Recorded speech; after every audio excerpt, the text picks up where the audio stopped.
Sejarah singkat berdirinya GKMI Sobat Songgoriti Batu. Gereja Kristen Muria Indonesia Sobat Songgoriti Batu dirintis pertama kali oleh seorang mahasiswa Institut Injil Indonesia yang bernama Edi Paimun, yang pada waktu masih memiliki status sebagai seorang mahasiswa. Ini dimulai ketika beliau merintis sebuah persekutuan pada tahun 1974 dengan beberapa jiwa saja yang terkumpul. Dan pada umumnya adalah keluarga dekat Edi Paimun sendiri. Namun pada tanggal 11 September 1976 pun, beliau mengadakan baptisan kudus pertama terhadap 3 orang pada waktu itu, yaitu Bapak Yohanes Ripan, Ibu Ruth Kasyati, dan Bapak E. Lukas Rahakbau. Dan tanggal inilah dijadikan tanggal lahirnya GKMI Cabang Songgoriti. Setelah itu beliau pun membaptis lagi 4 orang, yaitu pada tanggal 26 Desember 1976, diantaranya adalah Bapak Yakubus Temon, Ibu Orpa Sulastri, Ibu Markati, dan Ibu Tuti. Edi Paimun melayani di 2 tempat utama, yaitu Batu dan Songgoriti.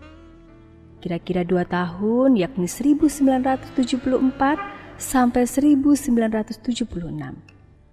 Setelah itu, beliau menjalin kontak dengan PIPKA atau Pengutusan Injil dan Pelayanan Kasih Allah untuk melanjutkan pelayanan tersebut.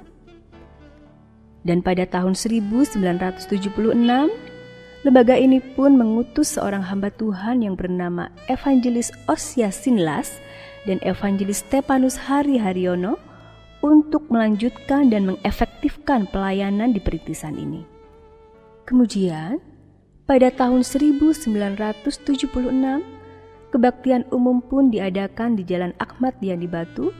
Akan tetapi, tahun 1977, kebaktian ini pun dipindahkan ke Jalan Suropati nomor 95, Gang Buntu Batu.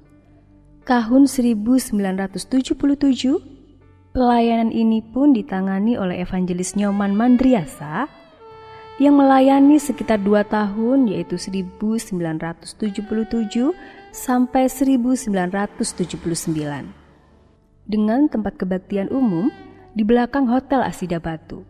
Kemudian diteruskan oleh Evangelis Sutimin Yoel Prasetyo pada tahun 1979 sampai 1984. Namun ada sedikit kesulitan dalam dana sehingga kebaktiannya dipindahkan ke suatu tempat, yaitu di rumah keluarga Markati di Songgoriti. Ini merupakan kesepakatan bersama karena tempat ini bukan hanya daerah pariwisata, namun juga di Songgoriti belum memiliki gereja yang tetap atau mandiri.